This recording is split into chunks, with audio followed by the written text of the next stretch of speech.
ආයිබුවන්. අද අපි සාකච්ඡා කරන්න බලාපොරොත්තු වෙන්නේ යතුරුපැදි කාර්මික පාඨමාලාව හදාරන NVQ 3 සහ 4 මට්ටම් වල කාර්මික සිසුන්ට අවශ්‍ය වනම පාඩමක් වන ජොලන පද්ධති පිළිබඳ අවබෝධය මූලික අවබෝධයක් ලබා දීම. යතුරුපැදි ජොලන පද්ධතියක අවශ්‍යතාවය ඉස්සෙල්ලා බලමු.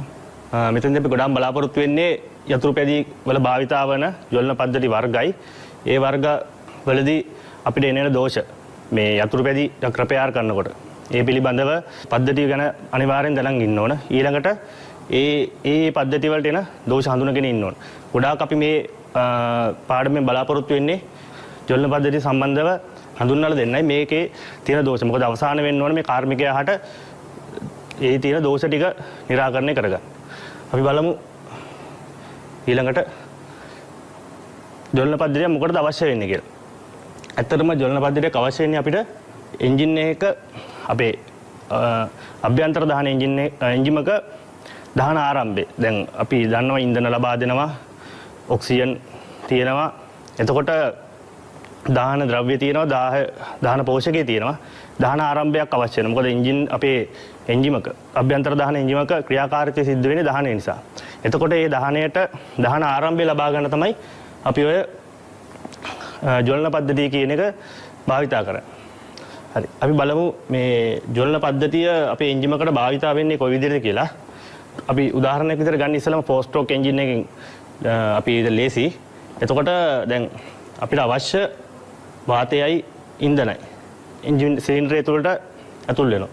ඊළඟට මේ ඇතුල් වෙච්ච වාතයයි ඉන්ධනයි දෙක දහනය ආරම්භ කරගන්න තමයි මේ ජොලන පද්ධතිය භාවිතා කරන්නේ.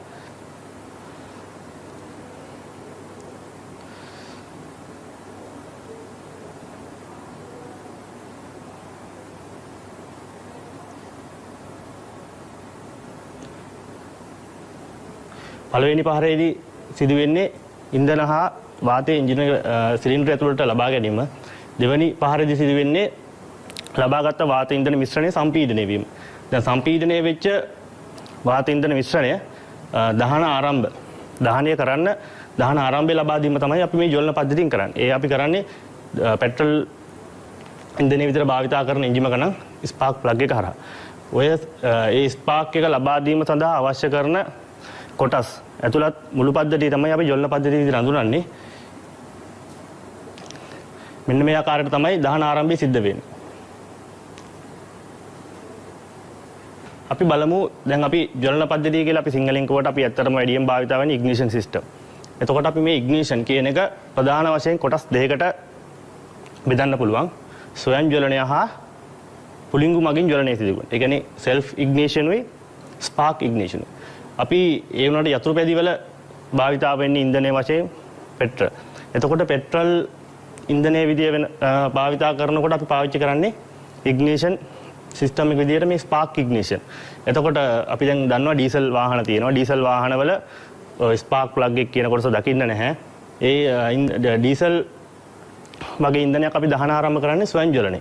ඒක අපි මම ඒක පොඩ්ඩක් අරස දක්වන්නම්. ස්වයං ජවලනය කියලා කියන්නේ යම්කිසි ඉන්ධනයක් ඒ ඉන්ධනයේ උෂ්ණත්වය වැඩි කරගෙන යනකොට එයාටම අදාළ උෂ්ණත්වයකදී එයාගේ දහනය යාම සිදු කරගන්නවා. ඒ කියන්නේ දැන් ඩීසල් වල ඇත්ත ස්වයං ජවලන උෂ්ණත්වය ගොඩක් අඩුයි. ඒ කියන්නේ සාමාන්‍යයෙන් 350 400න් පටන් ගත්තම 600යි අතර වගේ ප්‍රමාණයකදී ඩීසල් කියන ඉන්ධනය ඔටෝමැටිකලි දහන ආරම්භ වෙනවා. හැබැයි පෙට්‍රල් කියන ඉන්ධනය එහෙම බෑ. පෙට්‍රල් වල අනිවාර්යෙන් 600න්වත් එහා. ඒක 800කට 900කට වගේ වැඩි ප්‍රමාණයකට ලොකු උෂ්ණත්වයකදී තමයි යා ස්වයං ජවලනය සිදු වෙන්නේ. එතකොට පෙට්‍රල් අපි ඉන්ධනයක් විතර භාවිත කරනවා නම් self ignition කියන සිස්ටම් එකට අපිට යන්න අමාරුයි. අපි ඒක නිසා අනිවාර්යෙන් බාහිර පුළඟුවක් මගින් අපි පිටින් ස්පාර්ක් එකක් ලබා දීලා තමයි අපිට දහන ආරම්භ කරන්නේ. මොකද අපි දැන් අපේ ඉන්ධන පද්ධතිය කියන්නේ කාබුරේටර් සිස්ටම් එකක් හෝ EFI සිස්ටම් එකක් හෝ හරි ඉන්ධන පද්ධතියෙන් ඉන්ධනයි වාතයයි මැනිෆෝල්ඩ් එකට ඇතුළට ආවට පස්සේ එන්ජිමේ ක්‍රියාකාරීත්වය සඳහා අවශ්‍ය දහනය සිදු කරගෙන යන්නේ මේ ස්පාර්ක් ඉග්නිෂන් සිස්ටම් එක. එතකොට අපිට ස්පාර්ක් ඉග්නිෂන් සිස්ටම් එකත් දෙකකට බෙදන්න පුළුවන්. බැටරි ඉග්නිෂන් උයි මැග්නිටෝ ඉග්නිෂන් සිස්ටම් කියලා දෙකක් තියෙනවා. ඒ කියන්නේ සරලවම කිව්වොත් ජවලන පද්ධතියට අවශ්‍ය බලය. ඒ කියන්නේ විදුලිය ලබා දෙන්නේ බැටරිය හරහා. එතකොට ඒ බැටරිය හරහා ලබා දෙන නිසා අපි පද්ධතියට කියනවා බැටරි ඉග්නිෂන් සිස්ටම්. ඊළඟට තියෙනවා මැග්නිටෝ ඉග්නිෂන් සිස්ටම්. එන්ජිමට සම්බන්ධ ඩයිනමෝවක්. ඒ වගේ මැග්නටික් වීල් එකක් සහ කොයිල් එකකින් මැග්නිටෝ වීල් එක එන්ජිම සම්බන්ධ නිසා එන්ජින් එක කරකැවෙනකොට මැග්නිටෝ වීල් එක කරකිනවා. මේ මැග්නිටෝ වීල් එක කරකැවීම නිසා මේ කොයිල් එකෙන් ඇතිවෙන කරන්ට් එකෙන් තමයි ඒ ඉග්නිෂන් සිස්ටම් වැඩ කරන්නේ. ඒකට අනිවාර්යයෙන් මේ ක්‍රමයේදී බැටරිය භාවිතා වෙන්නේ නැහැ ඉග්නිෂන් සිස්ටම් එකට. අනිකුත් කොටස් වලට ඒ කියන්නේ විදුලි පද්ධතිය බල්බ් හෝන් ලයිට් ඒ වගේ දේවල් අනිත් විදුලි පද්ධතිය සඳහා බැටරියක් භාවිතා වෙන්න පුළුවන්. නමුත් ඉග්නිෂන් සිස්ටම් එක ඇවිල්ලා සඳහා බැටරිය භාවිතා වෙන්නේ නැහැ. අපි එන්ජිම පළවෙනි පාර පණ ගැන්වීමේදී ඒ කියන්නේ ක්‍රෑන්ක් කිරීමේදී ඇතිවන කැරකුම නිසා හටගන්නා විදුලියෙන් තමයි මේ මැග්නිටෝ ඉග්නිෂන් සිස්ටම් එකට විදුලි ලබා දෙන්නේ. එතකොට ඒ හරහා එතකොට බැටරිය සම්බන්ධයක් නැතුව ඉග්නිෂන් සිස්ටම් එක දුවන නිසා අපි ඒක මැග්නිටෝ ඉග්නිෂන් සිස්ටම් එක කියලා කියනවා. බැටරිය අනිවාර්යෙන් මේ අපේ බැටරි ඉග්නිෂන් සිස්ටම් එකේදී බැටරිය අනිවාර්යෙන් වෙනවා. එතකොට බැටරිය නොමැති වුණොත් ඒ පද්ධතිය ක්‍රියා කරන්න බෑ. මේ තමයි බැටරි ඉග්නිෂන් සිස්ටම් හා මැග්නිටෝ. මේ ආකාරයෙන් මුලින්ම ඉග්නිෂන් සිස්ටම් දෙකට බෙදෙන්නේ. ඊළඟට අපි ගමු බැටරි ඉග්නිෂන් සිස්ටම් එක. ඒකේ දැන් අපි ජවලන පද්ධතියක් කියලා කිව්වම මුලින්ම අවශ්‍ය ප්‍රධාන කොටස් ටිකක් අනිවාර්යයි. මොකද අපි සිලින්ඩරය තුලට ඉන්ධන හා වාතය මිශ්‍රණය දහනය ආරම්භ සඳහා ස්පාර්ක් එක ලබා දෙන්නේ මේ ස්පාර්ක් ප්ලග් එක කියන කොටසේ. ස්පාර්ක් ප්ලග් එක කියන කොටසට විදුලිය ලබා දෙන මුළු පද්ධතියම තමයි අපි ඔය ඉග්නිෂන් සිස්ටම් එක කියලා අපි හඳුන්වන්නේ. එතකොට ඔය ජවලන පද්ධතියේදී ස්පාර්ක් ප්ලග් එක හයිටේෂන් වයර් එක ඉතාම වැදගත්. එතකොට ප්ලග් එකට අවශ්‍ය විදුලිය ලබා දීම සඳහා ඉග්නිෂන් කොයිල් එකක් අපි පාවිච්චි කරනවා. මොකද ප්ලග් එක ස්පාර්ක් එකක් ඇති කිරීම සඳහා මොකද වාතය හරහා විදුලිය ගමන් කිරීමට නම් අනිවාර්යෙන් වෝල්ටීයතාවය 18000න් එහා සමහරට 15000 18000 20000 ආසන්න වශයෙන් 20000ක්වත් විභවාන්තරයක් තිබිය යුතුයි අනිවාර්යෙන් වාතය හරහා ගමන් කිරීම. එතකොට ඒ අවශ්‍ය විභවාන්තරය ලබා දීම සඳහා අවශ්‍ය ක්‍රියාකාරීත්වය කරන්නේ මේ අපි ඉග්නිෂන් කොයිල් එක. ඒතකොට ඉග්නිෂන් කොයිල් එකත් අනිවාර්යම කොටසක්. ඊළඟට අපි ඉග්නිෂන් ස්විච් එක ඊළඟ කොටස අනිවාර්යෙන් බැටරිය තියෙන්න ඕන ඒ පද්ධතියට අවශ්‍ය විදුලිය ලබා දීමට. ඉස්සෙල්ලා දැක්ක වීඩියෝ එකේදී ස්පාර්ක් එක ලබා දෙන්නේ නැහැ දිගටම. මොකද සක්ෂන් ස්ට්‍රෝක් එකේදී ලබාගත් ඉන්ධන වාත මිශ්‍රණය කම්ප්‍රෙෂන් ස්ට්‍රෝක් එකේදී සම්පීඩනය වුණාට පස්සේ ඒ සම්පීඩනය පහර අවසානයේදී බල පහර ආරම්භයේදී තමයි ස්පාර්ක් එක ලබා දෙන්නේ. ඒ අවශ්‍ය වෙලාවෙදී ලබා දෙන ස්විච් කිරිල්ල කන්ටැක්ට් බ්‍රේකර් මේ සිස්ටම් ට්‍රිගර් සිස්ටම් එකක් අනිවාර්යෙන් භාවිත කරනවා. ඒක වැදගත්. කන්ඩෙන්සරේ මේ කන්ඩෙන්සරේ කියන කොටසත් මම ඉස්සරහට අවබෝධ කරලා දෙන්නම්. මේ සියලු කොටස් අවම වශයෙන් අවශ්‍යයි ඉග්නිෂන් සිස්ටම් එකකට. කොයි විදිහට ගත්තත් මොන සෝස් එකක් අවශ්‍යයි. අනිත් කොටස් මේ සියල්ල අවශ්‍ය වෙනවා ඉග්නිෂන් සිස්ටම් එකකදී. මුලින්ම ගමු ස්පාර්ක් ප්ලග් එක, හයිටේෂන් වයර් එක, හයිටේෂන් කොයිල් එක. අපි ඉග්නිෂන් කොයිල් එක කියලා කියනවා. Contact breaker points, CB point කියලා නැත්නම් ප්ලැටිනම් පොයින්ට්ස් කියලා හඳුන්වනවා. ඊළඟට කන්ඩෙන්සර් එක, ඉග්නිෂන් ස්විච් එක, ෆියුස්, බැටරි, ඇඩ්වාන්ස් මේ ප්‍රධාන කොටස් ටික අනිවාර්යයි ඉග්නිෂන් ජවලන පද්ධතිය සඳහා. අපි බලමු මුලින්ම ස්පාර්ක් ප්ලග් එක ගැන.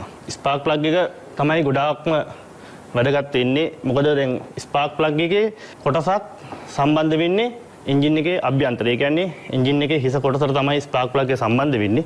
එතකොට ප්ලග් එකේ පහළ කොටස තියෙන්නේ දහන කුටීරය තුල. එතකොට විශේෂයෙන් සියලුම ඒ කියන්නේ අවපීඩන තත්ත්වයන් වලට අධිපීඩන පීඩන තත්ත්වයන් වලට හැම දෙයකටම යටත් වෙනවා මේ ස්පාර්ක් ප්ලග් එක.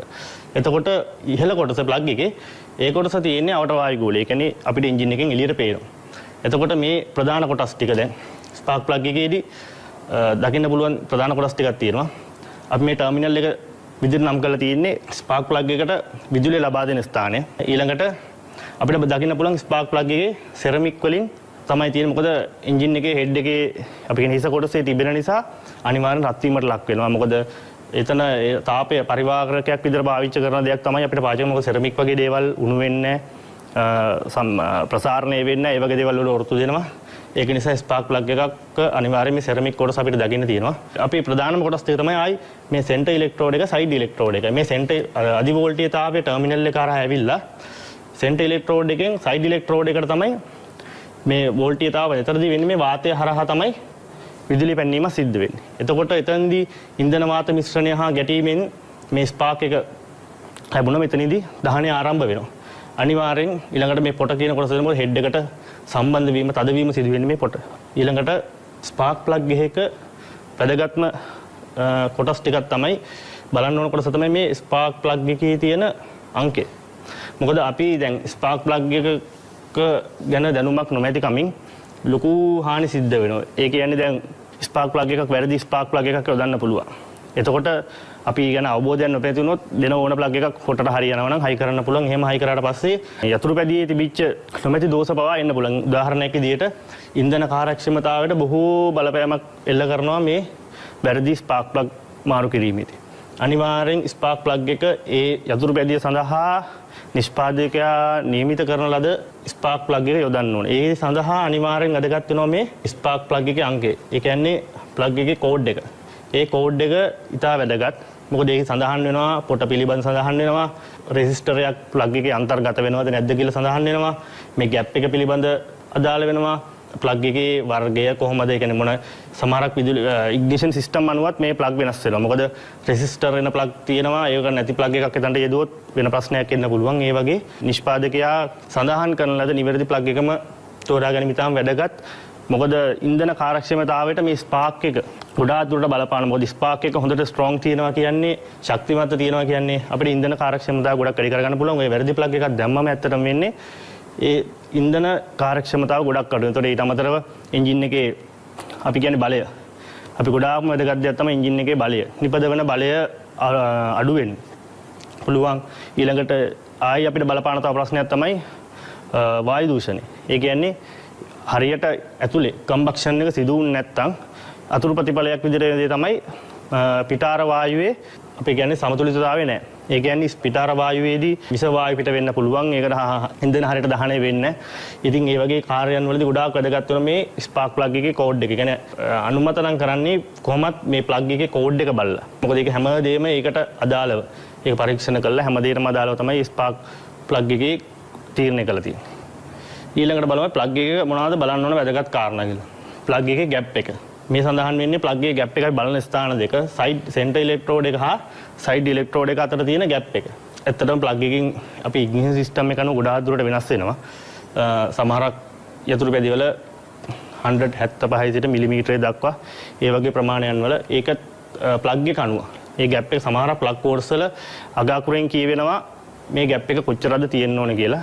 ඒ ගැප් එක ඉතාල වැදගත්. මොකද මේ ගැප් එක අඩු වැඩි වෙනකොට අපිට ප්ලග් එකක් අපි එළියේදී පරීක්ෂා කරනකොට ප්ලග් එකේදී හොඳට ක්‍රියා කරත් එන්ජින් එක ඇතුලේදී සිදුවෙන මොකද අපි කම්ප්‍රෙෂන් ස්ට්‍රෝක් එකේ අවසානයේ තමයි ස්පාර්ක් එක ඇති වෙන්නේ. එතකොට ලොකු පීඩන තත්ත්වයක් එන්ජින් එක ඇතුලේ තියෙනවා. ඒ පීඩන තත්ත්වයේදී මේ ස්පාර්ක් එක පැන ගන්න දුර්වල වෙනවා මේ ගැප් එක අඩු හෝ වැඩි වුණා. එතකොට ඒක ගොඩක් වැදගත් දෙයක්. ඒ නිසා ගැප් එක අපි මේ ගැප් එක අඩු නම් වැඩි කරගන්න ක්‍රමයක් තමයි මේ ටූල් එක අපි ෆිලර් ගේජ් එක ආධාරයෙන් තමයි මේ ගැප් එක පරීක්ෂා කරගන්නේ. නිෂ්පාදිතයා කියලා තියෙන ස්පාර්ක් එකේ ගැප් ප්ලග් එකේ ගැප් එක පරීක්ෂා කරලා බලලා ඒක අපි දුම් මොන හරි හේතුවකින් ප්ලග් ගැප් එක අඩු වෙලා නම් අනිවාර්යෙන් අපිට මේ ආකාරයට පුළුවන් ප්ලග් ගැප් එක නිවැරදි ගානට හදාගන්න. ඊට අමතරව අපි දුම් ප්ලග් ගැප් එක මොන හරි වෙලා දැන් ප්ලග් එක ගෙවිලා මොන හරි වෙලා දැන් ප්ලග් ගැප් එක වැඩි වෙලා නම් මෙන්න මේ ආකාරයට පුළුවන් අපිට ප්ලග් ගැප් එක අඩු කරගන්න. ඊළඟට වෙන්න ඕන තමයි ප්ලග් එකක් ගලවලා අපි දැන් සේවාවකදී අනිවාර්යෙන් කරන්න ඕන දෙයක් තමයි අපි කරන එන්ජින් ටියුන් අප් කියලා. අපි යතුරු පැදියක් සේවා කරන වෙලාවට ප්ලග් එක ගලවලා බලලා අනිවාර්යෙන් ප්ලග් එකේ තත්ත්වය අපිට ප්ලග් එකේ තත්ත්වයෙන් කියන්න පුළුවන් බොහෝ විස්තර. ඒ කියන්නේ අපි ඉන්ධන කාර්යක්ෂමතාවය කියන්න පුළුවන්. එතකොට එන්ජින් එකේ කන්ඩිෂන් එක, එන්ජින් එක ගෙවිලාද, ඔයිල් පිච්චෙනවද, ඒ ගොඩාක් දේවල් මේ ප්ලග් එකේ මේ සෙන්ටර් ඉලෙක්ට්‍රෝඩ් එක, සයිඩ් ඉලෙක්ට්‍රෝඩ් එක අවට ඇතුලේ සෙරමික් කොටසේ අපි පාටින් අපිට කියන්න පුළුවන් මේ එන්ජින් එකේ තත්ත්වය කොහොමද, කාබුරේටර් එක කොහොමද, ඉන්ධන පද්ධතියේ මොන හරි දෝෂයක් තියෙනවද, නැත්නම් එන්ජින් එකේ ගෙවිලා නැත්නම් ඔයිල් පිච්චෙනවද, මොන හරි ඒ වගේ ප්‍රශ්නයක් තියෙනවා නම් අපිට දැනගන්න පුළුවන්. එහෙම මොන හරි දෝෂයක් තියෙනවා නම් කාලයක් යනකොට කොහොමද සමාර්ට යම් කිසි ප්‍රමාණයකට දාවණය වෙච්ච එන්ජින් එක අනිවාර්යෙන් ප්ලග් එකේ පොඩි වෙනස්කම් වෙන්න පුළුවන්. අපි එතනදී අනිවාර්යෙන් ප්ලග් එක පිරිසිදු කරගන්න ඕනේ. මොකද ප්ලග් එකේ මේ සෙන්ටර් ඉලෙක්ට්‍රෝඩ් වටේ කොටසයි මේ ගැප් එකයි අතර පිරිසිදු කරගන්න ඕනේ. ඒ කියන්නේ කාබන් බැඳලා තියෙන්න පුළුවන්. ඒ සියල්ල පිරිසිදු කරලා ගැප් එක චෙක් කරලා තමයි නැවත යෙදියේ හැකිනම් පමණයි අපි මේ ප්ලග් එක යොදන්නේ. නැත්තම් අපි ප්ලග් එක එහෙමම ඒ කියන්නේ තියෙන දෝෂ තියෙන ප්ලග් එකක් නැවත සරි කරනවා කියන්නේ අනිවාර්යෙන් අපේ සමහරට යතුරු පැදිය ආපු ලෙඩේ හරියන්නේ නැති වෙන්න පුළුවන්. ඊළඟට බලමු ප්ලග් එකට විදුලිය ලබා දෙන්නේ හයි ටෙන්ෂන් වයර් එක අපි දැන් භාවිතා කරන්නේ දැන් හයිටේෂන් කොයිල් එකේ ඉඳලා ප්ලග් එක සඳහා ඒ අදාළ විදුලිය ලබා ගන්න භාවිතා කරන්නේ හයිටේෂන් අපි කියන්නේ හයිටේෂන් වයර් ප්ලග් වයර් කියලාත් කට්ටිය කියනවා ඉග්නිෂන් වයර් කියලාත් කියනවා. එතකොට ඒ භාවිතයෙන් තමයි අපි ලබන්නේ. මේක සාමාන්‍ය වයර් එකක් නෙමෙයි. මොකද අපි ප්ලග් එකක් සඳහා මම ඉස්සෙල්ලා කිව්වා අනිවාර්යෙන් වෝල්ටීයතාවය 18000න් එහා 20000ක් දැන් අලුත් ඉග්නිෂන් සිස්ටම් වල 40000 50000 කියන ලොකු අධි වෝල්ටීයතාවයකටම යනවා. දැන් ඒක වගේ එකදී අනිවාර්යෙන් වටේට දැන් අපි ප්ලග් එක තියෙන්නේ එන්ජින් එකේ කොටස. එතකොට එතන රත් වෙනවා. එතකොට මේ වයර් එක මුළුවෙන් රස්නෙට ඔරොත්තු දෙන්න ඕන. එතකොට ඊට අමතරව ඇතුලේ ගමන් කරන්නේ අධි වෝල්ටීයතාවයක්. ඒතර වෝල්ටේජ් එක ලීක් වෙන්න බෑ. මොකද එන්ජින් එකේ හිස කොටසේ හෝ ඒ අවට කොහෙටවත් අනිවාර්යෙන් මේ වෝල්ටීයතාවය ලීක් වෙන්න බෑ. ඒක සඳහා පරිවාරක යොදලා වැඩිපුර සාමාන්‍ය වයර් එකට වැඩියෙන් පරිවාරක යොදලා ස්පෙෂල් හදපු වයර් එක අපි සාමාන්‍යයේදී භාවිතා වන මේ වයර් එකේ මහත බලලා හෝ එහෙම බලලා කවදාකවත් කෝඩ් එක අපි යොදන්නේ නැහැ. අනිවාර්යෙන් හයිටේෂන් මේ කියන්නේ ප්ලග් වයර් සඳහාම යොදා ගන්නා මේ වයර් ප්‍රමාණයි අපි යොදාගන්නේ. අනිවාර්යෙන් අපි ප්ලග් වයර් එකදී පරීක්ෂා කරන්න ඕන මේ මම දක්වලා තියෙන රෙසිස්ටර්.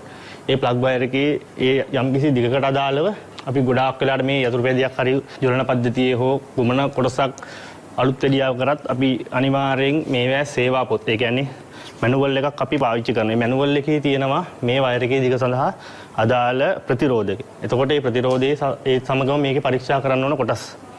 අනිවාර්යෙන් ප්‍රතිරෝධය බලන්න ඕන. ඊට පස්සේ මොකද ප්‍රතිරෝධය වැඩි වුණොත් අපි හයිටේෂන් කොයිල් එකෙන් කොච්චර අධි වෝල්ටීයතාවයක් පිට කරත් ඒ ප්ලග් එකට ලැබීමේදී ඒ දැන් මේ රෙසිස්ටන්ස් එක වැඩි වුණොත් අනිවාර්යෙන් අඩු වෙන්න පුළුවන්. එතකොටදි වෙන්නේ අපි කියන්නේ වීක් ස්පාර්ක් එක. ඒක දුර්වල පුළිඟුවක් තමයි අපිට ප්ලග් එකෙන් ලැබෙන්නේ. ඒක නිසා ස්පාර්ක් එකේ රෙසිස්ටන්ස් අනිවාර්යෙන් බලන්න ඕනේ වැඩි වෙන්නත් පුළුවන්. නැත්නම් මේ ස්පාර්ක් එකේ ඇතුලේ හයිටේෂන් වයර් එක ඇතුලේදී යම්කිසි පළුදු වීමක් සිදු වෙලා ඇතුලෙන් කනෙක්ෂන් එක නැති වුණොත් අනිවාර්යෙන් ස්පාර්ක් එක වෝල්ටීයතාව වැඩි නිසා ස්ටාර්ට් වෙනවා. මොකද ඒ චූටි වෙන්වීමකදී වුණත් ස්පාර්ක් එක පැනලා යනවා. ඒ වුණාට ඒ ප්‍රමාණයේදී ස්පාර්ක් එක අපේ ප්ලග් එකේ එතන පුළිඟුවට ඒක බලපානවා. ඒක නිසා ස්පාර්ක් ප්ලග් එකේ අනිවාර්යෙන් බලන්න ඕන රෙසිස්ටන්ස් එක කනෙක්ටිවිටි එක බලන්න ඕන. ඊට අමතරව මේ ප්ලග් එකේ කෝඩ් එකේ තියෙන පිපිරුම් සමාට රත් වෙලා එන්ජින් එකේ ගෑවිලා රත් වෙලා පළුදු වෙලා තියෙන්න පුළුවන්. එහෙම වුණොත් අනිවාර්යෙන් ඒ ස්පාර්ක් එකෙන් ලීක් කරන්න පුළුවන්. ඒ වගේ හයිටේෂන් වයර් එක කියන එක ඉතා වැදගත්. ඒ හයිටේෂන් වයර් එක බොහෝ වෙලාවට ගොඩක් ඒ වගේ හයිටේෂන් කොයිල් එක සමගම තමයි තියෙන්නේ. එතකොට සමහරට ප්ලග් එකේ ප්ලග් වයර් එක පළුදු වෙලා තිබ්බොත් අපිට සිදු වෙනවා හයිටේෂන් කොයිල් එකත් එක්කම මේ මාරු කිරීමට. ඒත් කරන්න වෙනවා මොකද ලොකු බලපෑමක් සිද්ධ වෙනවා අපි හිතන්නේ නැති වුණාට මේ හයිටේෂන් අපි පුළිඟුව ඇති කර ගැනීමට. ඊළඟට තියෙන්නේ හයිටේෂන් කොයිල්. අපි ඉග්නිෂන් කොයිල් කියනවා, හයිටේෂන් කොයිල් කියනවා. ඔය දෙකෙන්ම හඳුන්වන්නේ ස්පාර්ක් ප්ලග් එක සඳහා අවශ්‍ය විදුලිය වැඩි කර ගන්න අපි භාවිතා කරන මේ කොටස. ඒ කියන්නේ බැටරියේ හෝ මැග්නටික් සිස්ටම් එකේ හරි ඩිපද වෙන්නේ අඩු වෝල්ටීයතාවයක්. දැන් උදාහරණයක් විදිහට යතුරුපැදි වල භාවිතා වෙනවා බොහෝ වෙලාවට 6 වෝල්ට්. ඒ කියන්නේ 6 වෝල්ට් නැත්තම් 12 වෝල්ට් බැටරියක් තමයි අපි භාවිතා කරන්නේ. එතකොට නැත්තම් මැග්නටික් සිස්ටම් එකේ ආවත් ඒ ආසන්න වෝල්ටීයතාවයක් තමයි නිපද වෙන්නේ. ඒ වුණාට අපිට ස්පාර්ක් එකක් ඒ කියන්නේ වාතය හරහා විදුලිය ගමන් කිරීම සිදු කරන්න අනිවාර්යයෙන්ම අවශ්‍ය වෙනවා වෝල්ටීයතාවය අනිවාර්යෙන් 15000න් 18000න් එහා. ඒ කියන්නේ ආසන්න වශයෙන් 20000ක වත් ප්‍රමාණයක් අවශ්‍ය වෙනවා. මොකද මේ වයර් වල තියෙන රෙසිස්ටන්ස් නිසායි අධිපීඩන තත්ත්වයක් ඇති තමයි ස්පාර්ක් එක ඇති කරන්න සිදු වෙලා තියෙන්නේ. ඒක නිසා වෝල්ටීයතාවය ආසන්න වශයෙන් 20000 ඒ වගේ ආසන්න ප්‍රමාණයක් අවම අවශ්‍ය වෙනවා ස්පාර්ක් එකක් ඇති කරන්න. එතකොට ඒ අවශ්‍ය දැන් අපි ගාව තියෙන්නේ 12ක් හෝ 6ක්. ඒ වගේ ආසන්න වෝල්ටීයතාවයක් තමයි තියෙන්නේ. අපි ඒක දැන් වැඩි කරගන්න ඕන 15000කට හෝ 20000කට. ඒ ප්‍රමාණයකට වැඩි කරගන්න අපි භාවිතා කරනවා. අපි හැමෝම දන්නවා මේ ට්‍රාන්ස්ෆෝමර් කියන එක. ට්‍රාන්ස්ෆෝමර් කියන එක අපි ගෙදරදී භාවිතා කරනවා. ඇත්තටම ගෙදර භාවිතා වන ගෘහස්ත විදුලිය භාවිතා වන 230 වෝල්ටීයතාවය අපි බැටරි චාර්ජර්ස්, ෆෝන් චාර්ජර් ඒ වගේ හැම දෙයකදීම භාවිතා කරනවා අපි අවකර පරිණාමක. ඒ කියන්නේ ස්ටෙප් ඩවුන්. එතෙන්දී වෙන්නේ වැඩි වෝල්ටීයතාවයක් අඩු වෝල්ටීයතාවයකට. ඒ කියන්නේ අපි ලබා දෙන වෝල්ටීයතාවය අඩු වෙලා තමයි එහෙන් නිකුත් කරන්නේ. දැන් අපි මෙතනදී භාවිතා කරන්නේ කියන්නේ අනිත් පැත්ත අධිකර පරිණාමක. ඉස්සෙල්ලා අපි පාවිච්චි කරේ අවකර පරිණාමක. දැන් අධිකර පරිණාමකෙන් තමයි කරන්නේ අපි ලබා දෙන වෝල්ටීයතාවය වැඩි වෙනවා. දැන් මම මේ සරලව දක්වලා තියෙන්නේ ඒ අභ්‍යන්තරය. ඒ කියන්නේ අපි ලබා දෙන දඟරය ස්ටෙප් අප් එකක නම් ඒ කියන්නේ අධිකර පරිණාමකයක ලබා දෙන වෝල්ටීයතාවය ලබා දෙන දඟරයේ පොටවල් ගාන අඩුයි. වෝල්ටේජ් එක කියන්නේ අවුට්පුට් සෙකන්ඩරි කොයිල් එකේ අනිවාර්යෙන් පොටවල් ගාන වැඩි. මේ අධිකර පරිණාමකයක විශේෂ ලක්ෂණයක් අවකර එකක් නම් ලබා දෙන අපි මොකද එතන වෝල්ටේජ් එක අඩු කරන්නේ. එතකොට පොට අනුපාතය වැඩි, අවුට්පුට් එකේ පොට අනුපාතය අඩුයි. එතකොටයි අඩු වෙන්නේ. දැන් අපිට මෙතනදී අවශ්‍ය වෙන්නේ වෝල්ටීයතාවය වැඩි කරගන්න. ඒක නිසා අපි මෙතනදී පාවිච්චි කරන්නේ ස්ටෙප් අප් ට්‍රාන්ස්ෆෝමර් කියලා අපි කියන්නේ නැත්නම් අධිකර පරිණාමක. ඔක බොහෝ විට භාවිත කරන විදුලි බලාගාරවල දකින්න තියෙනවා. විදුලි බලාගාර ගාව ට්‍රාන්ස්ෆෝමර්ස් තියෙනවා. ඒ තියෙන්නේ අධිකර පරිණාමක.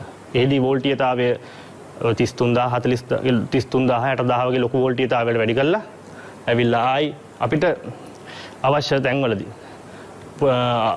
අවකර පරිණාමක යොදාගෙන 211000 ඒ වගේ අඩු කරලා අන්තිමට අපේ ගෘහස්ත පරිභෝජන සඳහා 230 දක්වා අඩු කරන්නේ ඒ අවකර පරිණාමක. අපි මෙහිදී භාවිත කරන්නේ මේ අධිකර පරිණාමක කියන එක. ඒදී අපි තමයි අපිට පුළුවන් වෙන්නේ මේ වෝල්ටේජ් එක 15000 20000 අතර වගේ අධි වෝල්ටීයතාවයකට වැඩි කරගන්න. මේ අනික ට්‍රාන්ස්ෆෝමර් එක අපිට දකින්න පුළුවන් ප්‍රධාන කොටස් තමයි ප්‍රයිමරි කොයිල්. අපි කියන්නේ වෝල්ටීයතාවය ලබා දෙන ප්‍රයිමරි කොයිල් එකයි සෙකන්ඩරි කොයිල් එකයි. මේ දෙක ඉතාම වැදගත්. අනිත් තව දෙයක් තමයි මේ ට්‍රාන්ස්ෆෝමර්ස් වල අපි භාවිතා කරන්න ඕන අනිවාර්යෙන් AC වෝල්ටේජ් එක.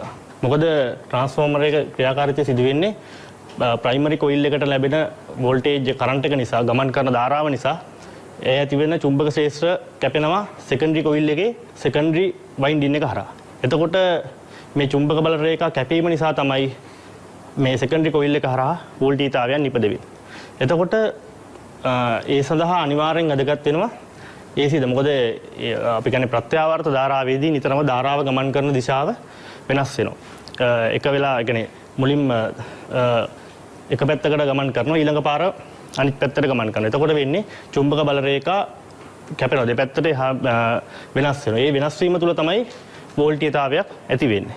ඒක නිසා ට්‍රාන්ස්ෆෝමර් එකකට ප්‍රධානම දේ තමයි ට්‍රාන්ස්ෆෝමර් එකේදී අපිට ක්‍රියාකාරීත්වයක් ගන්න පුළුවන් වෙන්නේ AC වෝල්ටේජ් එකක් ලබා දුන්නොත් පමණයි. DC වෝල්ටේජ් එකකදී පාවිච්චි කරන්න බෑ. එහෙම වුණොත් අපිට අනිවාර්යෙන් ප්‍රයිමරියට ලබා දෙන වෝල්ටීයතාවය අපිට ඇති නැති කරන්න වෙනවා. ඒ කියන්නේ ප්‍රයිමරි වෝල්ටේජ් එක අඩන්න වෙනවා. ඊළඟට බලමු මේ අභ්‍යන්තරය අපිට දකින්න පුළුවන් ඉග්නිෂන් කොයිල් එක. මෙතනදී අපිට අග්‍ර 4ක් දකින්න තියෙනවා. ඉන්පුට් එකේ අග්‍ර 2යි, අවුට්පුට් එකේ අග්‍ර 2යි, අග්‍ර 4යි.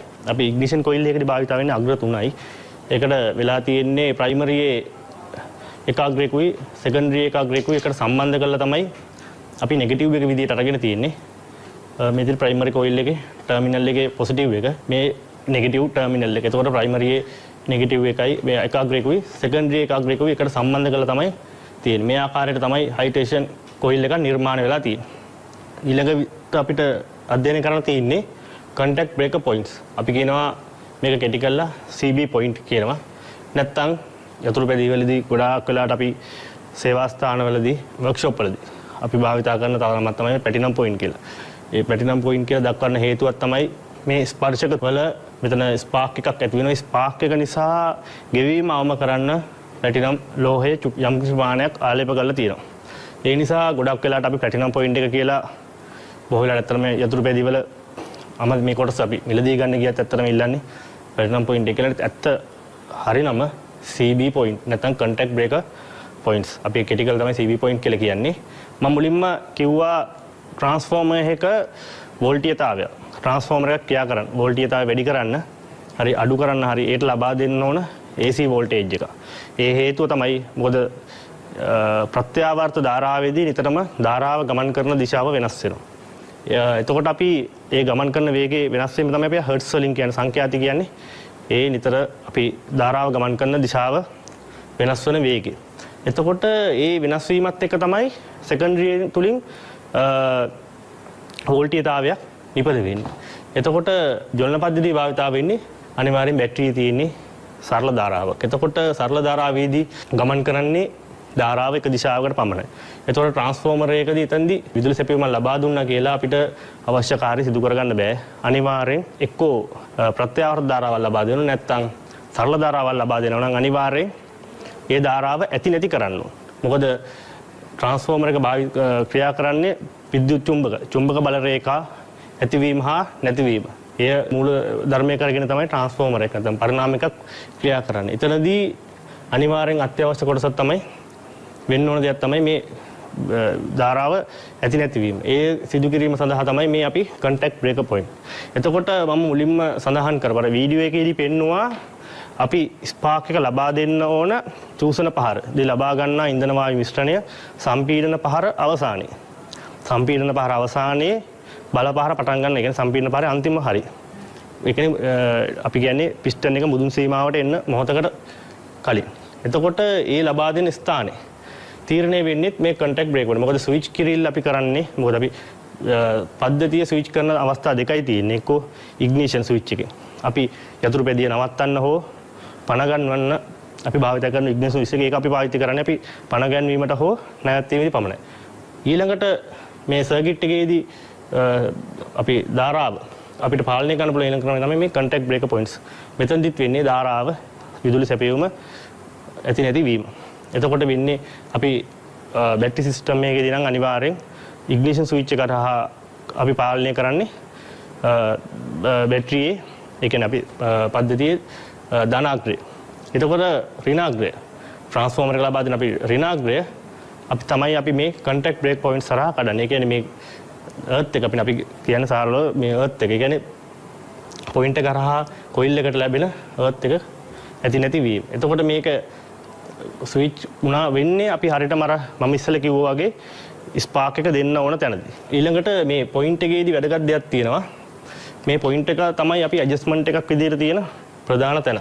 මොකද අනිත් කොටස් තියෙන්නේ අපි පරීක්ෂා කරලා බලලා එම කොටස දැන් අපි ස්පාක් ප්ලග් එක උදාහරණ ප්ලග් එකක් හෝ කොයිල් එක හෝ නිෂ්පාදකයාගේ සම්මත ක්‍රමයට අපි චෙක් පරීක්ෂා කරලා බලලා ඉවරලා අපි ඒක අපිට මුකුත් ඇඩ්ජස්ට්මන්ට් නැහැ අනිවාර්යෙන් ඒ වෙනුවට අලුතෙන් එකක් යෙදවීම තමයි කරන්න වෙන්නේ. ඒත් අපිට CB පොයින්ට් වලදී අපිට contact breaker point එක අපිට වෙනවා මේක ගෙවීමේදී කාලයක් තිස්සේ මේක ක්‍රියා කරනකොට අනිවාර්යයෙන් මේ පොයින්ට් තුඩු දෙක ගෙවෙනවා.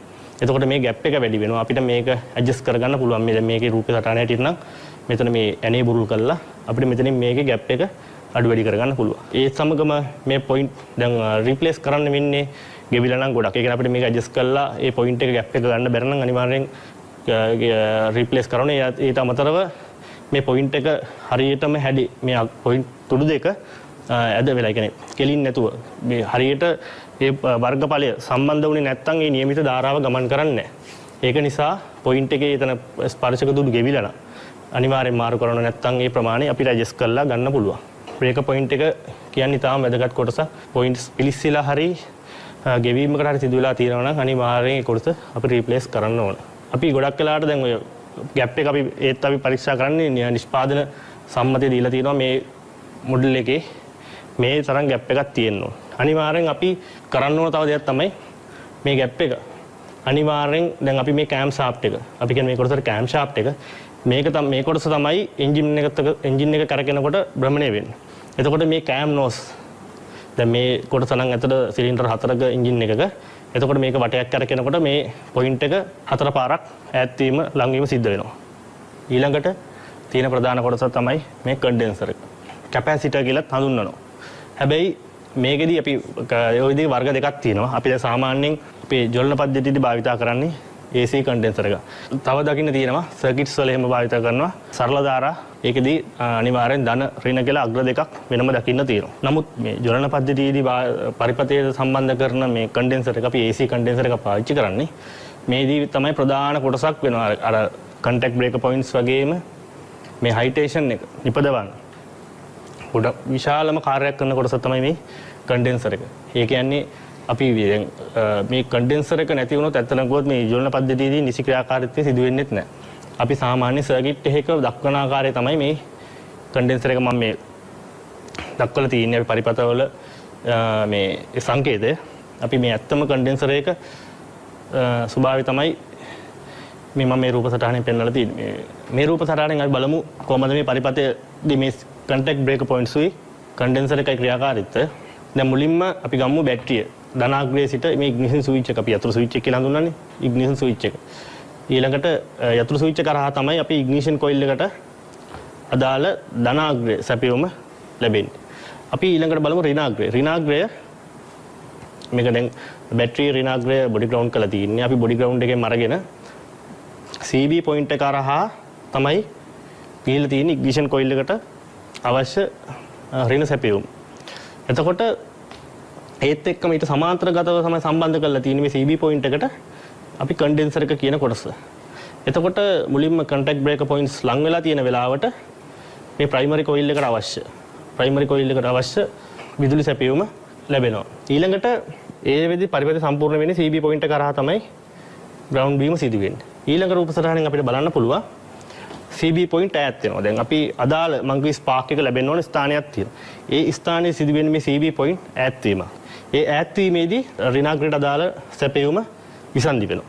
එතෙන්දී පරිපථය ගලන්න ගන්නවා කන්ඩෙන්සර් එක හරහා. සාමාන්‍යයෙන් කන්ඩෙන්සර් එක දෙයක් තමයි කන්ඩෙන්සරයක් ඇත්තටම ගත්තොත් කුඩා බැටරියකට ආසන්න වශයෙන් සමානයි. ඒ කියන්නේ ලොකු ඇම්පියර් එකක්, ඒ කියන්නේ ලොකු ධාරාවක් ගබඩා කරගන්න බෑ. ඒ වුණාට පොඩි ධාරාවක් ගබඩා කරගෙන හැබැයි කන්ඩෙන්සර් තව දෙයක් තියෙනවා. ඒක එයා ඒ ප්‍රමාණය ගබඩා කරගත්තට පස්සේ ආයෙ ටක් ගාලා ඩිස්චාර්ජ් කරනවා. ඒක තමයි කන්ඩෙන්සර් එක ක්‍රියාකාරීත්වය. එතකොට දැන් මේ විදියට නෙගටිව් CB පොයින්ට් ඈත් වුණාට පස්සේ නෙගටිව් ලයින් එක සම්බන්ධ වෙන්නේ කන්ඩෙන්සර් කරා. ඒ විදිහ වෙන්නේ ධනාග්‍රය ප්‍රයිමරි කොයිල් එක කරා ඇවිල්ලා කන්ඩෙන්සර් එකට ඇවිල්ලා කන්ඩෙන්සර් කරා තමයි පරිපථය සම්පූර්ණ වෙන්නේ. ඒ වෙද්දී මුලින්ම වෙන්නේ කන්ඩෙන්සර් එක charge වෙනවා. charge වුණාට පස්සේ කන්ඩෙන්සර් එකේ විශේෂකයේ තමයි එයා charge වෙච්ච වෝල්ටේජ් එක තියාගන්නේ නැහැ. ඒ ධාරාව ටක් ගාලා අනිත් පැත්තට නිදහස් කරනවා. ඒ නිදහස් කිරීමේ සිදු වෙන්නේ ප්‍රයිමරියට අදාළ වෝල්ටේජ් එක ප්‍රයිමරියට අතාරිනවා. එතකොට ඇති වෙන ලොකු චුම්බක ශේෂ්ත්‍රය තමයි සෙකන්ඩරියෙන් මේ අධි වෝල්ටීයතාවයේ නිකුත් වීම වෙන්නේ. එතන තව දෙයක් තියෙනවා. අපි කොයිල් ගැන කතා කරනකොට self induction voltage එක කියලා කොයිල් වල ඇති වෙනවා. මොකද අපි කොයිල් එකකට ධාරාවක් සපයපු ගමන් ඒ කොයිල් එක මැග්නට් වෙනවා. මැග්නට් වුණාට පස්සේ අපි මේ ධාරාව විසන්ධි කරනවා සමග මේ මැග්නට් එක නිසා ඒ කොයිල් එක හරහා ආපස්සට වෝල්ටීයතාවයක් නිකුත් වෙනවා. ඒ වෝල්ටීයතාවය සාමාන්‍යයෙන් අපි කියන්නේ ලබා දෙන වෝල්ටීයතාවය වගේ 20 ගුණයක්. වෝල්ටීයතාවය 12 ලබා දුන්නොත් ඒක 20 ගුණයක්. ඒ කියන්නේ ආසන්න වශයෙන් 240ක් පමණ වෝල්ටීයතාවයක් ආයි මේ ප්‍රයිමරි කොයිල් එක හරහා අනිත් පැත්තට ඩිස්චාර්ජ් කරනවා. එතකොට ඒ ධාරාව දැන් CB පොයින්ට් ඈත් සම්බන්ධ වෙලා තියෙනකම් පරිපථය සම්පූර්ණයි. ඈත් වීම සමග වෙන්නේ ප්‍රයිමරියේ ගබඩා කරගත්ත මේ ප්‍රයිමරියේ ඇතිවෙච්ච self induction voltage එක ආයි අනිත් පැත්තට ගමන් කරනවා. ඒ ගමන් කරන්නේ මේ කන්ඩෙන්සර් එක හරහා. ඒ ගමන් කරනකොට තමයි කන්ඩෙන්සර් එක charge වෙන්නේ. ඒතකොට කන්ඩෙන්සර් එක charge වෙනවා වෝල්ට් 240ක් විතර. ඒ ආසන්න වශයෙන්. එතකොට මේ ප්‍රමාණය කන්ඩෙන්සරේ මම ඊළඟට ඉස්සෙල්ලා කිව්වා charge වුණාට පස්සේ එයාත් ගත්ත voltage එක එයා ආයි discharge කරනවා. discharge කරනකොට දැන් primary winding එකට අපිට ලැබෙනවා 240ක voltage එක. එතකොට අපි ඉස්සෙල්ලා කිව්වේ 6 හරි 12 හරි වෝල්ටීයතාවයක් තමයි අපි ලබා දෙන්නේ ප්‍රයිමරියට. ඒ වුණාට මේ කන්ඩෙන්සර් එක නිසා තමයි මේක 240ක් දක්වා ප්‍රයිමරියට ලැබෙන වෝල්ටේජ් එක වැඩි වෙන්නේ. ඒ වැඩි වීමත් එක්ක එතකොට සාමාන්‍යයෙන් අපි පොට අනුපාතයට තමයි ඔය ඉග්නිෂන් කොයිල් එක ඕන ට්‍රාන්ස්ෆෝමර් එක වෝල්ටීයතාවය අඩු වැඩි වීම සිදු වෙන්නේ. එතකොට ප්‍රයිමරියේ පොට සාමාන්‍යයෙන් හයිට ඉග්නිෂන් කොයිල් එක පොට 100 අනුපාතය වගේ තමයි තියෙන්නේ. එතකොට වෝල්ට් දැන් ප්‍රයිමරියට ලැබෙනවා 240ක් පමණ. ඒතකොට 240 100න් විතර ගුණ වුණාට පස්සේ අර අපිට අදාළ 18000න් යා 20000න් ඒ වගේ ලොකු වෝල්ටීයතාවය වැඩි කරගන්න පුළුවන්. මේ කන්ඩෙන්සර් එක ඉතාම වැදගත්. කන්ඩෙන්සර් එකෙන් වෙන ප්‍රධාන කාර්යය තමයි ඔය ප්‍රයිමරියට self induction voltage එක ගබඩා කර ගැනීම. ඊට අමතරව මේ අපේ self induction voltage එක ආපස්සට එනකොට කන්ඩෙන්සර් එක නොතිබුණොත් වෙන්නේ මේ CV point පිලිස්සීම සිදු වෙන්න පුළුවන්. ඒ කියන්නේ කන්ඩෙන්සර් එක උරා ගන්න නිසා තමයි CV point ඈත් වීමේදී මෙතන ඇති වෙන පොඩි ස්පාක් එක නැති වෙන්නේ. කන්ඩෙන්සර් එක තිබුණම් වෙන්නේ ඒක කන්ඩෙන්සර් එකට උරා ගත්තට පස්සේ CV point පිලිස්සීම අවම වෙනවා. එතකොට තව දෙයක් තියෙනවා ස්පාක් ඩියුරේෂන් එක කියලා තියෙනවා. අපිට ඒක ගණන් ගන්න බෑ, අපිට පේන්නේ නැහැ. ඒ නමුත් ස්පාක් එකක් ඇති වෙන වෙලාවකදී අපිට නොදැනුවට මිලිත් සෙකන්ඩ් ගාණක් ස්පාක් එකේ එහාට මෙහාට පයින්නවා. ඒක සිදු වෙන්නේ මේ කන්ඩෙන්සර්. මොකද කන්ඩෙන්සර් එක හරහා ලබාගත් වෝල්ටීයතාවය ආයි ප්‍රයිමරි ඩිස්චාර්ජ් වෙනකොට ආයි ඒ වෝල්ටීයතාවයත් ආයි කන්ඩෙන්සර් එකට උරා ගන්නවා. එතකොට ඔය දෝලණය වීමක් වෙනවා. ප්‍රයිමරියෙන් කන්ඩෙන්සරේ චාර්ජ් වෙන කන්ඩෙන්සරෙන් ආයි ප්‍රයිමරිට වෝල්ටීයතාවයක් අතාරිනවා. එතකොට අපි ප්‍රස්ථාරයක් ගත්තොත් එම මිලි සෙකන්ඩ් ගාණක් ඔය ස්පාක් එක සිදු වෙනවා. ඒ ස්පාක් ඩියුරේෂන් එක තියාගන්නයි CB පොයින්ට් අපි කියන්නේ කන්ටැක්ට් බ්‍රේකර් පොයින්ට්ස් පිලිස්සීම අවම කරගන්නයි ඊළඟට ප්‍රයිමරි වෝල්ටේජ් එක ලබා දෙන්නයි. ඔය ප්‍රධාන කාරණා තුනට විශේෂ කොටස තමයි කන්ඩෙන්සර්. ඒකයි කියන්නේ මේ කන්ඩෙන්සර් එක නැති වුණොත් මේ සියලු පද්ධතියම දෝෂ. කන්ඩෙන්සර් එක නිසා තමයි අපි දැන් ඔය සෙකන්ඩරි ඒ අපිට අදාළ වෝල්ටේජ් එක නිපද වෙන්නේ. එතකොට කන්ඩෙන්සර් එක ප්‍රධාන කාර්යයන් කීපයක් තියෙනවා. එතකොට ප්‍රයිමරියට අපි හයි වෝල්ටේජ් එක සෙකන්ඩරි හරහා නිපද වීමට ප්‍රයිමරියට අවශ්‍ය වෝල්ටීයතාවය ඒ කියන්නේ 240 ලබා දීම සිදු වෙනවා. ඒත් එක්කම ස්පාර්ක් ඩියුරේෂන් එක. ස්පාර්ක් ඩියුරේෂන් එක ඉතරා වැදගත්. මොකද ස්පාර්ක් එකක් අපිට ඒක ගණන් කරන්න බැරි වුණාට අපිට සාමාන්‍යයෙන් හිතා ගන්න අමාරු වුණාට ස්පාර්ක් එකක් පුලිංගුව යම්කිසි කාලයක් මිලිතප්පර ගණක් ස්පාර්ක් එක සිදු වෙනවා. එතකොට ඒ ප්‍රමාණයක සිදු වෙන්නේ. ඒ කියන්නේ ප්‍රයිමරියෙන් කොයිල් එක ඩිස්චාර්ජ් වුණාට පස්සේ කන්ඩෙන්සර් එක ආයි නැවත ඇති වෙන මේ සෙල්ෆ් ඉන්ඩක්ෂන් වෝල්ටේජ් එක නිසා ආයි කන්ඩෙන්සරේ charge වෙනවා. ආයි කන්ඩෙන්සරේ discharge වෙනවා. එතකොට ආයි ඒ discharge වෙන නිසා හයිටේෂන් එක පයින්නවා. ඒත් එක්කම ආයි චුම්බක ශේෂ නැතිවීම සමග ආයි ප්‍රයිමරියෙන් ආයි සෙල්ෆ් ඉන්ඩක්ෂන් එක සිදු වෙනවා. එතකොට ඒ සෙල්ෆ් ඉන්ඩක්ෂන් වෝල්ටේජ් එක නිසා ආයි කන්ඩෙන්සර් charge වෙනවා. ඒ වගේ කීප වාරක් මේ සිදුවීම නිසා ස්පාර්ක් එකේ පොඩි ඩියුරේෂන් එකක් අපිට තියාගන්න පුළුවන්. එතකොට ස්පාර්ක් ඩියුරේෂන් එක පවත්වා ගැනීමත් මේ කන්ඩෙන්සර් එකේ එක කාර්යය. ආයි CV පොයින්ට් ඈත් වීම සමග CV පොයින්ට් ඈත් වෙනවා සමග මෙතන පොඩි ස්පාර්ක් එකක් එතනත් ඇති වෙනවා. අපි සාමාන්‍යයෙන් දැකලා තියෙනවා වයර් දෙකක් අමුණලා ඈත් කරනකොට අනිවාර්යෙන් පොඩි පුලිංගුවක් පයින්නවා.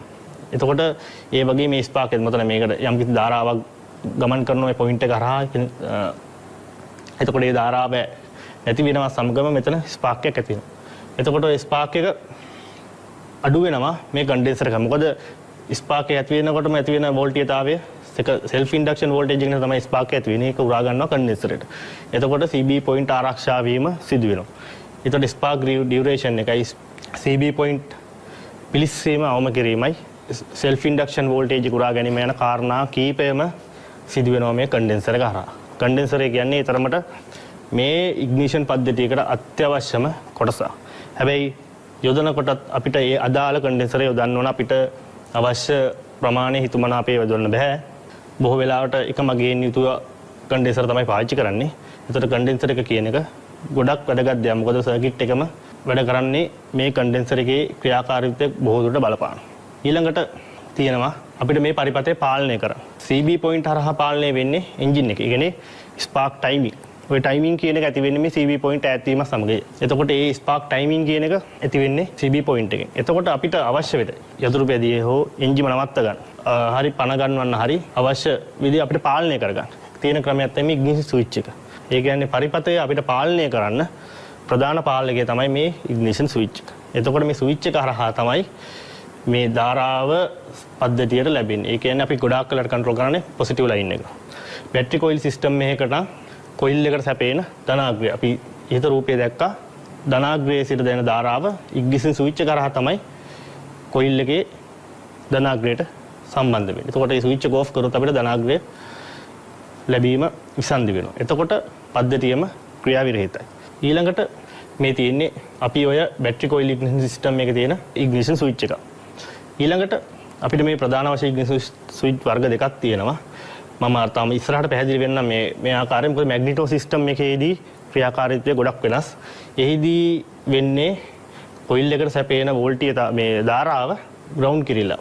කොයිල් එකේ පිටවන හයිටේෂන් කොයිල් එකට ලැබෙන ධාරාව ආයි ෂෝට් කරනවා. කෙටි පරිපථ කිරීමක් තමයි කරන්නේ අපි එන්ජිම ඉග්නිෂන් ස්විච් එක හරහා. එතකොට මේ මැග්නිටෝ සිස්ටම් එකේදී භාවිතා වෙන්නේ මම මේක පැහැදිලි කරන්න. මුලින්ම බැටරි කොයිල් සිස්ටම් එකේදී භාවිතා වෙන්නේ මේ සාමාන්‍ය ස්විච් එකක්. අග්‍ර දෙකයි තියෙන්නේ. බැටරි හරහා ධාරාව වෙනවා. ස්විච් එක ඕෆ් වෙලාවට ධාරාව ගමන් කරන්නේ නැහැ. ඒතර අපි ස්විච් එක ඔන් කරාම තමයි ධාරාව ගමන් කරන්නේ. අපි මැග්නිටෝ සිස්ටම් එකේදී වෙන්නේ වයර් හතරක් බොහෝ විට තියෙනවා. ඊට වැඩි වෙනත් මේ සිස්ටම් එකෙත් වයර් වැඩි වෙන්න පුළුවන්. ඒත් අපිට ඉග්නිෂන් සිස්ටම් එක කන්ට්‍රෝල් වෙන්නේ මේ විදියට. මේ මැග්නිටෝ සිස්ටම් එක අපි භාවිතා කරන ඉග්නිෂන් ස්විච් එකේදී අග්‍ර බොහෝ විට හතරක් තියෙනවා.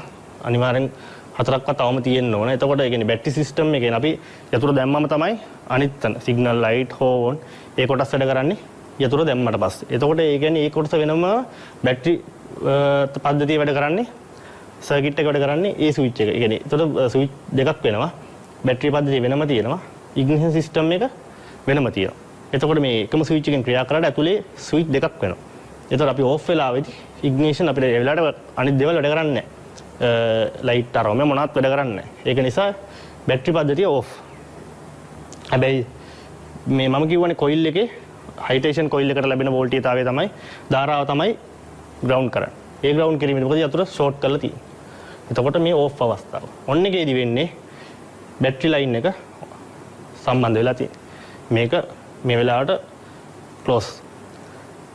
ඉග්නිෂන් එක ඕපන්, සර්කිට් එක ඕපන්. එතකොට වෙන්නේ ෂෝට් වීම හයිටේෂන් එකට ලබා දෙන වෝල්ට් හයිටේෂන් කොයිල් එකට ලබා දෙන ධාරාව මේ ෂෝට් වීම මෙතනින් වැළකීලා තියෙනවා. ඒ විදිහට තමයි මේ ක්‍රම දෙකේ ඉග්නිෂන් ස්විච් තියෙන්නේ. මේ දෙකම දකින්න පුළුවන්. අපිට මේ යතුරු දර අපි කියන්නේ ඉග්නිෂන් ස්විච් එකෙන්ම අපිට කියන්න පුළුවන් මේකේ තියෙන පද්ධතිය. කියන්නේ බැටරි කොයිල් ඉග්නිෂන් සිස්ටම් එකක්ද මැග්නිටෝ ඉග්නිෂන් සිස්ටම් එකක්ද කියලා. ඊළඟට බැටරිය. දැන් බැටරි කොයිල් සිස්ටම් එකේදී අනිවාර්යෙන් භාවිතා වෙන බැටරි එක අපි ඉස්සරහට කිව්වනේ පාවිච්චි කරන්න ඕනේ කියලා. එතකොට ගොඩාක් වෙලාට යතුරු වැදිවල තියෙන 6 වෝල්ට්. මේ ප්ලැටිනම් අපි කියන්නේ කොන්ටැක්ට් බ්‍රේකර් පොයින්ට්ස් තියෙන මොඩල් එකේදී බොහෝ වෙලාවට තියෙන්නේ මේ 6 වෝල්ට් යතුරු පැදිවල 12 වෝල්ට් භාවිතා වෙනවා සාමාන්‍යයෙන් යතුරු පැදිවලට එහා ගියපු වාහන වල භාවිතා කරනවා. නමුත් මේ ක්‍රම දෙකටම ඉග්නිෂන් පද්ධති තියෙනවා. බැටරි කොයිල් නම් අනිවාර්යෙන් මේ දෙකට තමයි තියෙන්නේ. මේ ලබිලා භාවිතා කරන වර්ග බැටරි දෙක. සාමාන්‍යයෙන් අපි ඕනම යතුරු පැදියක දකින්න තියෙනවා charging system එක. charging system එක කරා බැටරිය charge කරනවා. බැටරියට ගබඩා කරගත්ත ධාරාවෙන් තමයි පද්ධතිය ක්‍රියා කරන්නේ. ඊළඟට මෙන්න මෙතන ලොකු දෙයක් තියෙනවා. මේකෙදි පැහැදිලි කරන්න. දැන් අපිට ඇත්තටම කිව්වොත් අපි හිතුවට ස්පාක් එකක් ලබා දෙනවා කියලා ඒක නිවැරදි මම කිව්වා නිවැරදි ක්‍රෑන්ක් එකේ නිවැරදි තැනදී දෙන්න ඕනේ. ඒ කියන්නේ සම්පීඩන පහරේ අවසානයේදී. සම්පීඩන පහරේ අවසානයේදී ස්පාක් එක දුන්නම පිස්ටන් එක මුදුන් සීමාවට පැමිණලා නැවත පවර් ස්ට්‍රෝක් එක පහු වෙනවා සමග තමයි නියම බලයක් නිපද වෙන්න ඕනේ. එතකොට තමයි පිස්ටන් එක පල්ලෙහාට ගමන් කරන්නේ. ඒ වෙලාවේදී උපරිම බලයක් නිපද වුණාට පස්සේ තමයි පිස්ටන් එක පීඩනය වෙලා එන්ජින් එකේ බලය නිවැරදි බලයක් කියන්නේ උපරිම බලයක් නිපදව ගන්න අපිට පුළුවන් වෙන්නේ. හැබැයි ඕකේ දැන් ප්‍රශ්නයක් වෙනවා. අපි එකම තැනකදී දිගටම ස්පාක් එක දුන්නොත් ඒකම ටයිමින් එකට දුන්නොත් එන්ජින් එකේ වේගය එන්න වැඩි වෙනකොට අපිට ප්‍රශ්නයක් වෙනවා.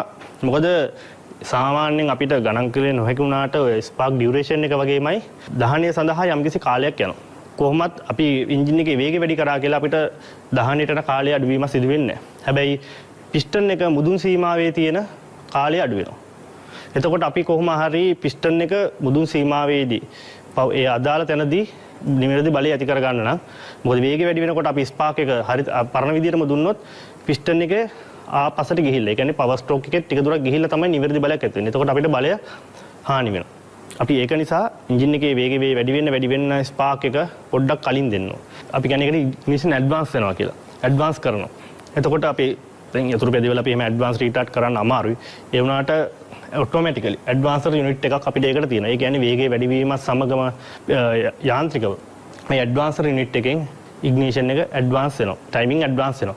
එතකොට වෙන්නේ අපි කලින් දහනය ස්පාක් එක ලබා දුන්නම වේගය වැඩි වීමත් සමග ගානට ඒ නියමිත පිස්ටන් එකේ සීමාවේදී දහනය සිදු වෙනවා. ඒක නිසා අපි භාවිතා කරන මේ ඇඩ්වාන්සර් යුනිට් එක.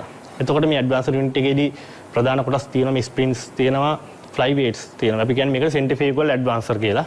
මේ ඇඩ්වාන්සර් එකෙන් මේකෙදි වෙන්නේ කේන්ද්‍රපසාරී බලය නිසා මේ ෆ්ලයි වේට්ස් වේගය වැඩි වෙනවා සමග ඈත් වෙනවා. මෙහි තියෙනවා අපිට මේ ෆ්ලයි වේට්ස් වලට සම්බන්ධයි මේ අපි ඉස්සෙල්ලා කිව්වා කෑම් එක CV පොයින්ට්ස් වලට සම්බන්ධ වෙන කෑම් ෂාෆ්ට් එක සම්බන්ධලා තියෙන්නේ මේ ෆ්ලයි වේට්ස් වලට. එතකොට වේගය වැඩි වීම සමග මේ ෆ්ලයි වේට්ස් ඈත් වෙනකොට වෙන්නේ මේ කෑම් එක අපි දැන් මේක නම් දක්ෂිනාවර්තව භ්‍රමණය වෙන යුනිට් එකක්. එතකොට මේක දක්ෂිනාවර්ත වෙනකොට මේ කොටස යන්නේ සාමාන්‍ය එන්ජින් එකත් එක්ක. හැබැයි ෆ්ලයි වේට් ඈත් වෙනවා කියන්නේ මේ අලු පාටින් දක්වලා තියෙන කොටස පොඩ්ඩක් ඇඩ්වාන්ස් වෙනවා. ඇඩ්වාන්ස් වීමත් වෙන්නේ ස්පාක් එක කලින් දෙනවා. එතකොට පිස්ටන් එක ඒ කියන්නේ කම්ප්‍රෙෂන් TDC එන්න කලින් අංශක ගාණක් කලින් ස්පාක් එක දෙනවා. ඒක වෙන්නේ වේගය වැඩි වීමත් එක්ක මෙන්න මේ ෆ්ලයි වේට්ස්. මේකේ ගොඩක් වෙලාවට මේ ස්ප්‍රින් දෙකකින් දක්වලා තියෙන්නේ. ස්ප්‍රින් දෙක ටෙන්ෂන් බොහෝ වෙලාවට දෙකක්. එතකොට එක ස්ප්‍රින් එකක් ඉක්මනට ටෙන්ෂන් එක අඩු නිසා මේ ෆ්ලයි වේට් එකේ කලින් වෙනවා. එතකොට පොඩ්ඩක් අපේ ඇඩ්වාන්ස් කෝණේ වැඩි වෙනවා. ඊළඟට තව වේගය වැඩි වෙන්න ඊළඟ ස්ප්‍රින් එක ඒක ටෙන්ෂන් එක වැඩි. අරට පොඩ්ඩක් එහාට දාලා ඇඩ්වාන්ස් කෝණේ ටික වැඩි. මොකද වාහනේ අපේ එන්ජින් එකේ වේගය උපරිම යනකම්ම මේ ඇඩ්වාන්ස් කෝණේ වැඩි වෙන්න ඕන. ඒක අපිට ගෙනියන්න පුළුවන් උපරිම අවස්ථාව වෙන. මොකද ඉග්නිෂන් ඇඩ්වාන්ස් කියන එක උපරිම තැනේ තියාගෙන තමයි කරන්න ඕන. මොකද නිවැරදි බලයක්. අඩුම ඉන්ධන කාර්යක්ෂමතාවයකට නිවැරදි බලයක් ඇතිවීමට ගොඩාක් වැදගත්. මේ ඇඩ්වාන්ස් රේ ප්‍රශ්නයක් ගැන අපිට ගැටලුවක්. ගෙවීමක් හෝ නිසි ක්‍රියාකාරීත්වයක් නොවුනට පස්සේ ඇත්තටම සුමට ක්‍රියාකාරීත්වයක් නැහැ. එන්ජින් එකක අපිට ඉග්නිෂන් කියන එකේ ලොකු ගැටලුවක් එනවා. මොකද ස්ලෝ අවස්ථාවේදී එන්ජින් එකේ ලැසි ගමනේදී එන්ජින් එකේ තියෙන වෙලාවේ මේ ෆ්ලයි වේට්ස් ගෙවුනට මේකේ ක්‍රියාකාරීත්වය හරියට තියනම හරියට දුවන්නේ නැහැ. මොකද ටයිමින් වෙනස් වෙනවා. ඒක නිසා ගොඩාක් වැදගත් කොටසක් තමයි මේ ඇඩ්වාන්ස්ඩ් යුනිට් එක. මේකෙන් බොහෝ කාර්යයක් සිද්ධ වෙනවා. මේක ඇත්තටම වැදගත්. මේක ගොඩාක් වෙලාවට සම්බන්ධ වෙලා තියෙන්නේ සමහරක් මුඩල් වල තියෙනවා දැන් කෑම් ෂාෆ්ට් එකට සම්බන්ධව තමයි සමහරක් යතුරු පැදිවල තියෙන්නේ. සමහරක් යතුරු පැදිවල තියෙනවා අපේ මැග්නිටෝ වීල් එක. මැග්නිටෝ වීල් එක කියන කොටසේ ඇතුලේ තමයි මේ කොටස දකින්න තියෙන්නේ.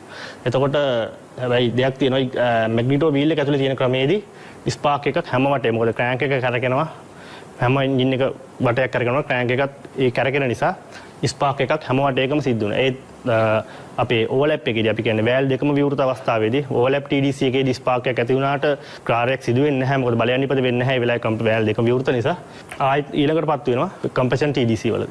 එතෙන් තමයි බලයක් නිපද වෙන්නේ. හැබැයි කෑම් ෂාෆ්ට් එකෙන් අපි ටයිමින් ගත්තොත් හරියටම කම්ප්‍රෙෂන් TDC මොකද කෑම් එක කරකෙවෙන්නේ එන්ජින් එක අපේ ක්‍රෑන්ක් එක වට දෙකක් කරගෙනකොට කෑම් ෂාෆ්ට් එක කරගෙන්නේ එක වටේ. එතකොට ඒ ආකාරයට තමයි මේ ඇඩ්වාන්ස්ඩ් යුනිට් එක සවි වෙලා තියෙන්නේ. මේ ගොඩාක් වැදගත් කොටසක් තමයි මේ අපි මේ ඇඩ්වාන්ස්ඩ් යුනිට් එක. අපි දැන් බැටරි කොයිල් ඉග්නිෂන් සිස්ටම් එකට අදාළ පද්ධතියටම අදාළ ඔක්කොම කොටස් ඇඩ්වාන්ස්ඩ් එකට එනකම් දැනුම ලබා ගත්තා.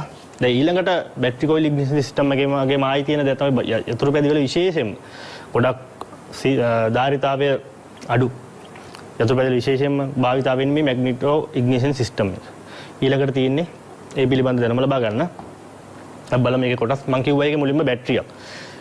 බැටරි කොයිල් එකේ බැටරියකින් ධාරාව අවශ්‍ය විදුලි බලය ලබා ගත්තත් මැග්නිටෝ සිස්ටම් එකේදී මේ මැග්නිටෝ වීල් එක මැග්නට් කොටස් සම්බන්ධ කරන ලද වීල් එක මේක එන්ජිම ක්‍රෑන්ක් එකට සම්බන්ධව කරගෙන්නේ මේ අපිට දකින්න පුළුවන්. මෙම කොටස අපි ෆ්ලයි වීල් කියලා කියනවා මැග්නිටෝ වීල් එක. මේකේ චුම්බක කොටස් සම්බන්ධ කරලා තියෙන්නේ මේ චුම්බක කොටස් කරකැවීම මගින් මේ කොයිල් පැක් එකේ කොයිල් හරහා මේ මැග්නට් ගමන් කිරීමේදී කියන්නේ චුම්බක බල රේඛා කැපීම නිසා තමයි වෝල්ටීයතාවයක් නිපද වෙන්නේ. අපි දැන් බැටරි charge වෙන්නත් එතකොට ඉග්නිෂන් සිස්ටම් එකට දෙකටම භාවිත කරන්න සැපයුම විදුලි බල සැපයුම ලබා ගන්න මේ මැග්නිටෝ වීල් එකේ කොයිල් හරහා. එතකොට මැග්නිටෝ සිස්ටම් කියලා අපි කියන්නේ ඒකයි. බැටරියක් භාවිත වෙන්නේ අපි එන්ජින් එක ක්‍රෑන්ක් පළවෙනි පාර අපි ක්‍රෑන්ක් කරනකොට මැග්නිටෝ වීල් එක භ්‍රමණය වීම සමග මේ චුම්බක බල රේඛා මේ කොයිල් එක කරා කැපීම නිසා ඇතිවන ධාරාවෙන් තමයි මේ සිස්ටම් එක පාවිච්චි කරන්නේ.